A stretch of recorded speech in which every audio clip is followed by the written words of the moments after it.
একটা ভিডিও বা অডিও আমরা যে প্রজেক্টে আমরা এতক্ষণ কাজ করলাম, এখানে অডিও এবং ভিডিও সব জায়গাতে আমরা একটা ইফেক্ট ইউজ করব।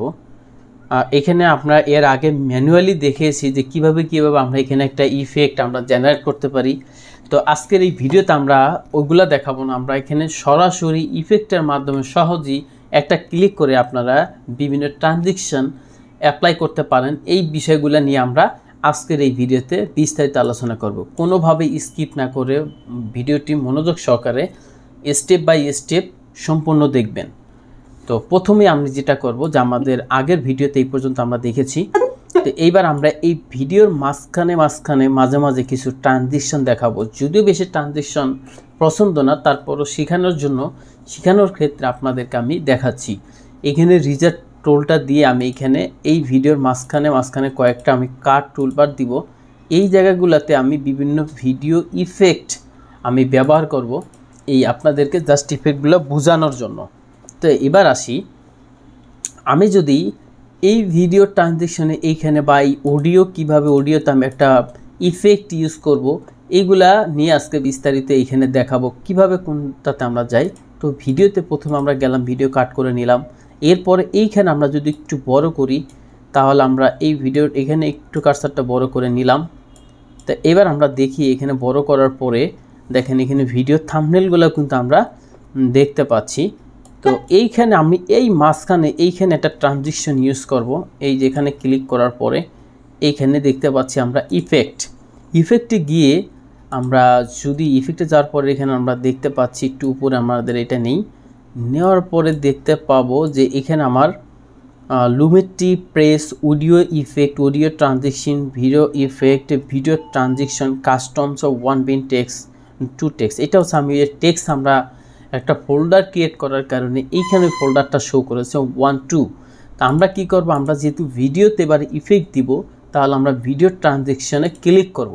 তো ভিডিও ট্রানজিশনে ক্লিক করার পরে আমরা কি দেখতে পাচ্ছি, এখানে অনেকগুলো অপশন আমরা দেখতে পাচ্ছি, সবই কিন্তু ট্রানজিশনের বিভিন্ন ইফেক্ট।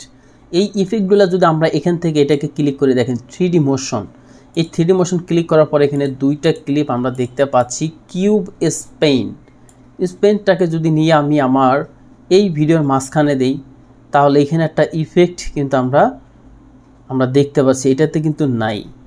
তো এইভাবে এইটাতে আমি এবার আইরিসে যদি ক্লিক করি, এখানে দেখেন iris box, iris cross, iris demand, round এবং পেজ পিলে যদি ক্লিক করি, এখানে দুইটা আছে। এখানে যদি আমি স্লাইডে ক্লিক করি, এখানেও আমার দুইটা আসছে। এইটা যদি আবার নিয়ে আমি এই স্লাইডের মাঝখানে রাখি, এখানে একটা ইফেক্ট পড়েছে। এবং এখানে যদি ক্লিক করি, তাহলে আমরা দেখতে পাবো এখানে অনেকগুলা ইফেক্ট এখানে আমরা দেখতে পাচ্ছি।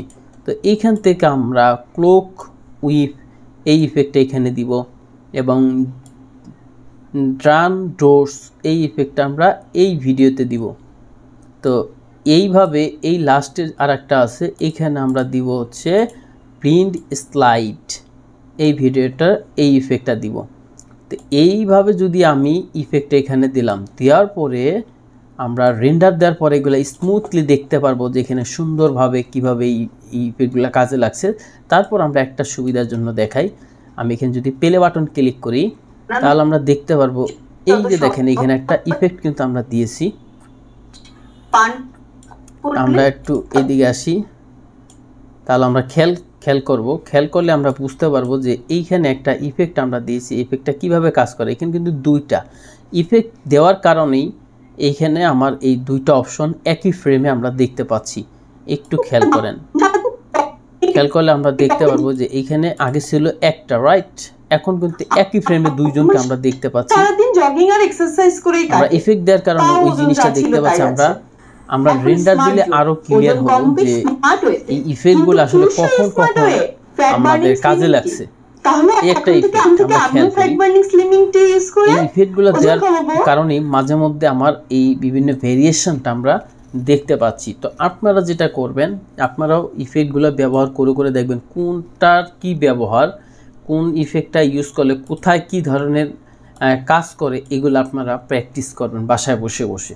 ওকে, তো এরপরে আমরা যেটা করব যে আমরা এবার ইফেক্ট আমরা দিলাম। ইফেক্ট মোটামুটি আশা করি আপনারা বুঝতে পারছেন কিভাবে ইফেক্ট দিতে হবে। ইফেক্ট মূলত এগুলোই। এবার আমরা অডিওতে ইফেক্ট দিই। অডিওতে দেখেন, অডিওতে আসলে ওইরকম ইফেক্ট আসলে দেয় না।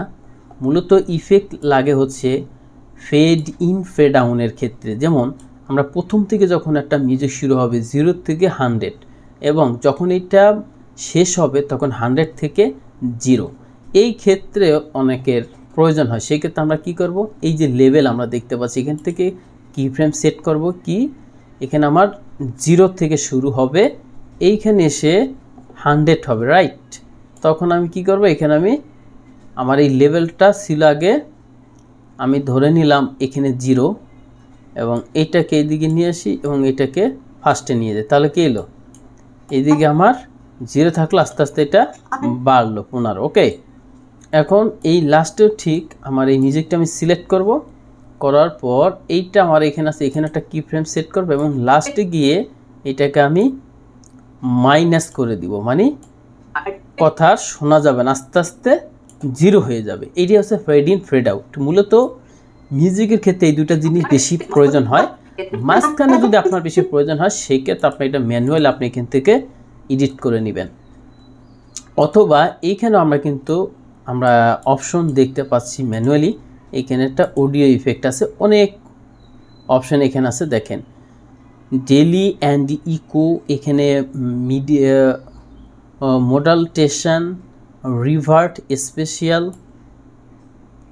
টাইম অ্যান্ড পিথ, ব্যালেন্স, এখানে অনেক অপশন আছে। চাইলে আপনি এখান থেকে নিয়েও জাস্ট এখান থেকে নিয়ে এখানে ছেড়ে দিবেন। এখানেও কিন্তু এইভাবে সেম ভাবে ইফেক্ট। অনেক সময় দেখা যায় আমার অনেক সময় হয় না যে অনেক রুমের ভিতরে কথা বলছে, গুম গুম করে শব্দ হয়, ওই ধরনের কিছু রিভার্ব আপনি এই অডিও ইফেক্টের মধ্যে পাবেন। ওইগুলো অনেক সময় দেখা যায় এখানে কাজে প্রয়োজন পড়ে। তো অনেক সময় দেখা যায় গাড়ির বা কোনো একটা মিউজিক, ফানি মিউজিক দিতে হয়, ওই ধরনের মিউজিক অ্যাড করার জন্য অনেক সময় এই ইফেক্টের প্রয়োজন পড়ে। তো ম্যাক্সিমাম টাইমই দেখা যায় যেই ব্যাকগ্রাউন্ডের সাউন্ডটা থাকে নর্মালি নাটকে বা শর্ট ফিল্ম বা ওবিসি, যে রিয়েল সাউন্ডটা থাকে ওইটাই বেশি ইউজ করা হয়। এই কারণে এই ইফেক্টগুলো অতটা বেশি প্রয়োজন পড়ে না। তো যাই হোক, আপনাদের যদি তা প্রয়োজন পড়ে এখান থেকে আপনারা নিয়ে নিতে পারবেন। তো অবশ্যই আপনারা প্র্যাকটিস করবেন কোনটাতে দিলে কই হবে, এগুলো আপনারা কিন্তু একটু একটু একটু একটু একটু করে বাসায় প্র্যাকটিস করবেন, ঠিক আছে। আমি জাস্ট আপনাদেরকে দেখিয়েছি যে কোথায় কোনটা আছে, আমি আপনাদেরকে সফটওয়্যারে ধরিয়ে দিয়েছি কোথা থেকে কোনটা ব্যবহার করবেন। আমি যদি আপনাদেরকে পুরো প্রতিটা জিনিস একটু একটু করে দেখাই তাহলে কিন্তু আমার ভিডিও ডিউরেশন অনেক বড় হয়ে যাবে, আপনারা অনেক বোরিং হয়ে যাবেন। এই কারণে আমি দেখাচ্ছি আপনাদেরকে কোন কোন জায়গাতে কি আছে। আপনারা আস্তে আস্তে আস্তে আস্তে কাজ করবেন, আস্তে আস্তে আপনার হাত ক্লিয়ার হবে, আস্তে আস্তে আপনারা অ্যাডভান্স লেভেলে আসবেন। তো আমরা মোটামুটি আজকে দেখলাম যে কিভাবে ইফেক্ট ট্রানজিশন ইউজ করতে হয় ভিডিও এবং অডিওতে। যদি কারো কনফিউশন থাকে, কাজ করতে যাবেন যখন স্টার্ট করবেন অনেক প্রবলেম ফেস করতে পারেন, সেক্ষেত্রে অবশ্যই আমাদের এখানে কমেন্টস করবেন যে আপনি কোথায় প্রবলেম ফেস করছেন, ওইটা পারলে স্ক্রিনশট সহকারে দিবেন, তাহলে আশা করি আপনার কোনো প্রবলেম থাকবে না। ওইখানে আমরা ফাইন্ড আউট করার চেষ্টা করব ইনশাল্লাহ। হ্যাঁ, তো কাজ করার শুরুতে দেখবেন যে আপনাদের অনেক প্রবলেম আপনারা ফেস করবেন, আমরা ফেস করেছি এক সময়। তো এই কারণে কোনো হেসিটেশনের কোনো ভয়ের কিছু নাই, এখানেই সব কিছু আপনারা পাবেন। সবসময় আপনাদের সাথে আমরা সাপোর্টে থাকবো ইনশাল্লাহ। হ্যাঁ, তো এই যে এতক্ষণ আমরা যে ভিডিওটা আমরা এডিট করলাম, এতক্ষণ আমরা এই ভিডিওটা দেখলাম, তো এই ভিডিওটা আমরা পরবর্তী ভিডিওতে আমরা রেন্ডার দিব, মানে রেন্ডার বা আউটপুট বলতে যেটা বোঝায় ওটা আমরা পরবর্তী ভিডিওতে আমরা বিস্তারিত আলোচনা করব। আজকের এই ভিডিও এই পর্যন্তই। পরবর্তী ভিডিওতে আমাদের আউটপুট এবং রেন্ডার, এতক্ষণ আমরা যে কাজটা করলাম এটা যদি সফটওয়্যারের মধ্যেই থাকে তাহলে তো লাভ নেই। তো পরবর্তী ভিডিওতে দেখাবো কিভাবে ইউটিউব, ফেসবুক বা সোশ্যাল মিডিয়াতে বা টিভি বা এলইডি মনিটর ওইগুলোতে আপনি ফাইনালি যে জিনিসটা দেখাবেন ওইটা কেমন দেখা যাবে, ওইগুলা নিয়ে আমরা বিস্তারিত আলোচনা করব। পরবর্তী ভিডিও দেখার জন্য খুবই খুবই ইম্পর্টেন্ট, এর পরবর্তী ভিডিওটা মিস করবেন না সবাই। তো ধন্যবাদ সবাইকে আজকের এই ভিডিওটা সম্পূর্ণ দেখার জন্য।